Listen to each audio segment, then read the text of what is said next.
Hello students, this is RP Singh. Welcome to this channel learn maths with RP Singh.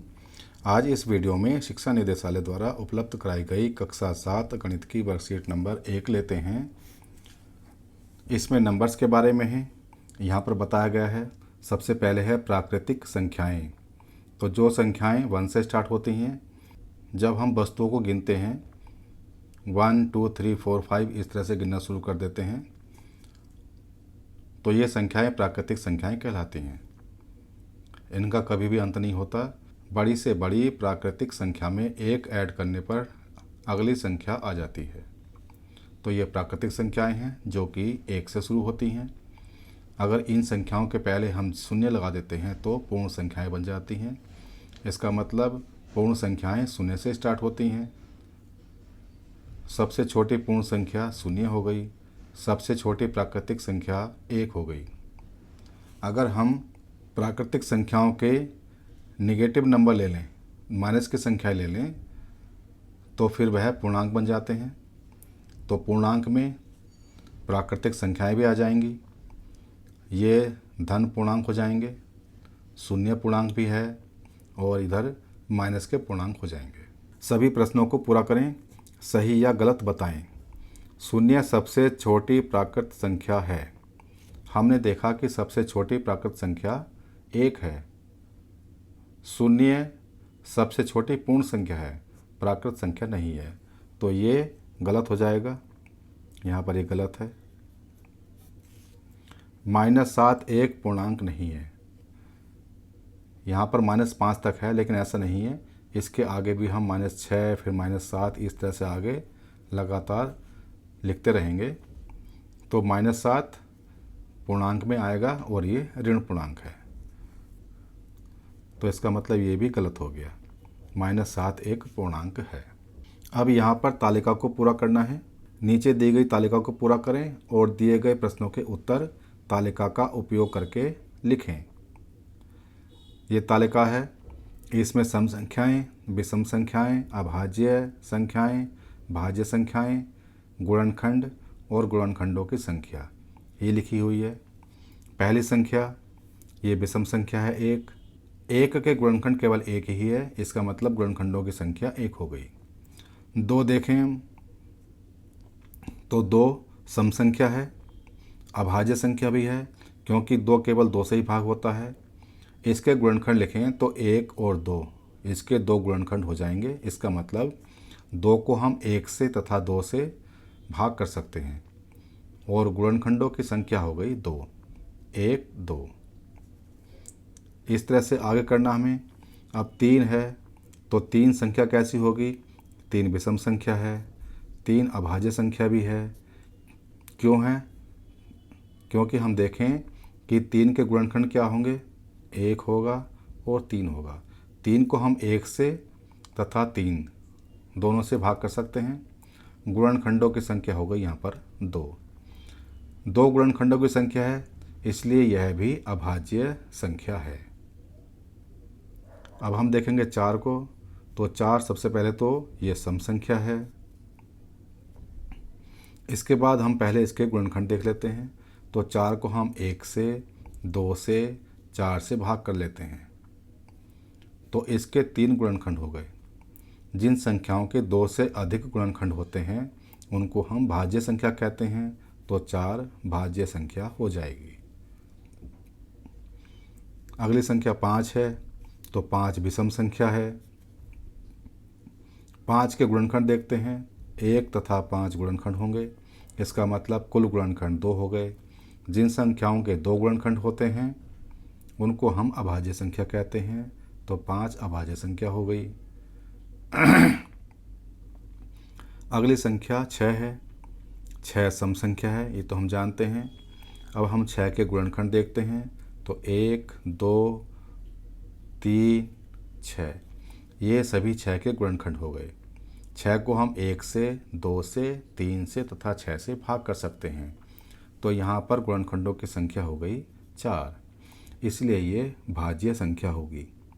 क्योंकि जिन संख्याओं के 2 से अधिक गुणनखंड होते हैं वह भाज्य संख्या होती है। अगला नंबर है 7। 7 विषम संख्या है। 7 के गुणनखंड देखेंगे हम तो 1 7 ये 2 होंगे। गुणनखंडों की संख्या 2 हो गई। 2 संख्या है गुणनखंडों की, इसलिए ये अभाज्य संख्या हो गई। नेक्स्ट है 8। 8 संख्या सम संख्या होती है। गुणनखंड देखेंगे 1 2 4 तथा 8। इन सभी संख्याओं से 8 को भाग कर सकते हैं, अतः गुणनखंडों की संख्या हो गई यहाँ पर 4 और ये भाज्य संख्या हो जाएगी। 9 को दिया हुआ है, 9 विषम संख्या है। 9 के गुणनखंड 1 3 9 हो गए, क्योंकि इन तीनों से ही 9 को भाग कर सकते हैं। गुणनखंड 3 है, इसलिए ये भाज्य संख्या है। आगे 10 है, 10 सम संख्या है। इसके गुणनखंड देखते हैं तो 1 2 5 10 हो गए। इन सभी से हम 10 को भाग कर सकते हैं। गुणनखंडों की संख्या 4 हो गई, इसलिए ये भाज्य संख्या हो गई। अगली संख्या 11। 11 विषम संख्या है। गुणनखंड 1 तथा 11 होंगे, 2 गुणनखंड, इसलिए ये अभाज्य संख्या हो गई। संख्या 12 हम जानते हैं कि सम संख्या है ये। इसके गुणनखंड देखते हैं। 12 को हम 1 से 2 से 3 से 4 से 6 से तथा 12 से इन सभी संख्याओं से भाग कर सकते हैं और किसी संख्या से भाग नहीं कर सकते। तो इसके गुणनखंड हो गए 1 2 3 4 5 6। इसके 6 गुणनखंड हो गए। 6 गुणनखंड की वजह से ये भाज्य संख्या हो गई। संख्या 13 विषम संख्या है। इसके गुणनखंड 1 तथा 13 होंगे, तो 2 गुणनखंड हो गए, इसलिए ये अभाज्य संख्या हो गई। 14 सम संख्या है। इसके गुणनखंड 1 2 7 14 होंगे, क्योंकि हम 14 को 1 से 2 से 7 से तथा 14 से भाग कर सकते हैं।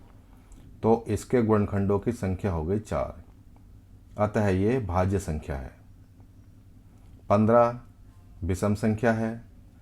इसके गुणनखंड 1 3 5 15 होंगे, 4 गुणनखंड हो गए, भाज्य संख्या हो गई।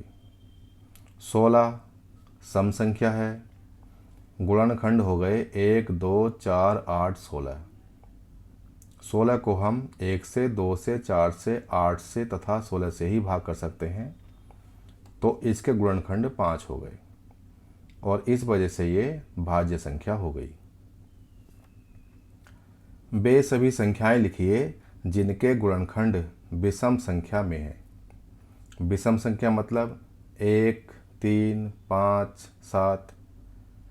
तो हम देख रहे हैं 1 के गुणनखंड 1 है, इधर 4 का गुणनखंड 3 है, इधर 9 के गुणनखंड 3 है और यहाँ पर 16 के गुणनखंड 5 हैं।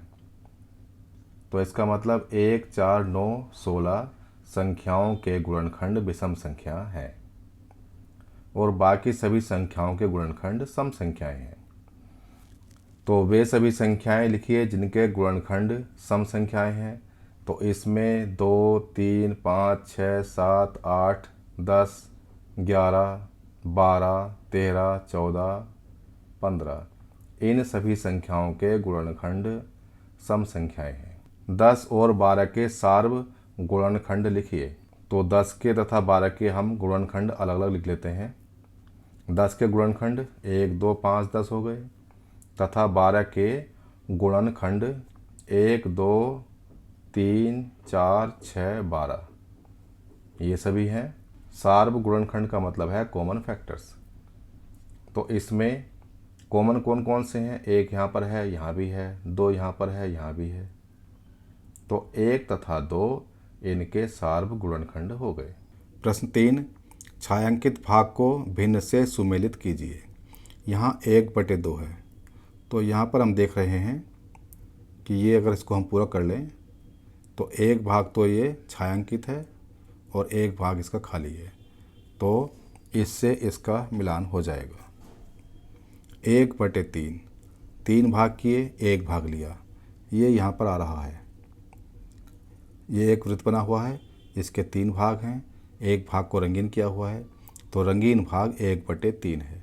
तो हम यहाँ पर इससे इसको मिलाएंगे। 1/4 हमें 4 भाग करने हैं और 1 भाग लेना है। तो यहाँ पर है देखो ये इस तरह से एक वृत्त है, इसके 4 भाग किए, 1 भाग ले लिया तो 1/4 हो गया, ये यहाँ पर आ जाएगा।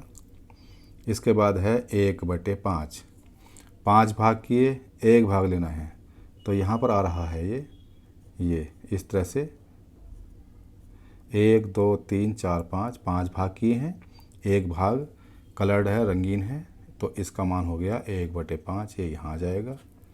आ गए है 2/2, 2 भाग किए, दोनों ही भाग रंगीन कर लिए, छायांकित कर लिए, तो 2/2 हो गया। इसका मतलब इसको हम इससे मिला देंगे। अगला सवाल है, दिए गए गोलों को इस प्रकार सही अंकों से भरिए ताकि जोड़ने या घटाने पर उत्तर 20 आ जाए। यहाँ पर बीच में 20 आ रहा है। अगर हम यहाँ से शुरू करें तो 17 में क्या जोड़ें कि 20 आ जाए, तो 17 और 3 20 हो गया। 4 में क्या जोड़ें 20 आ जाए, 16 + 4 20 होता है। यहाँ किस संख्या में से 5 घटाने पर 20 आएगा, तो 25 में से 5 घटाएंगे 20 आ जाएगा। 29 में से क्या घटाएं कि 20 आ जाए, 29 में से 9 घटा देंगे तो 20 आ जाएगा।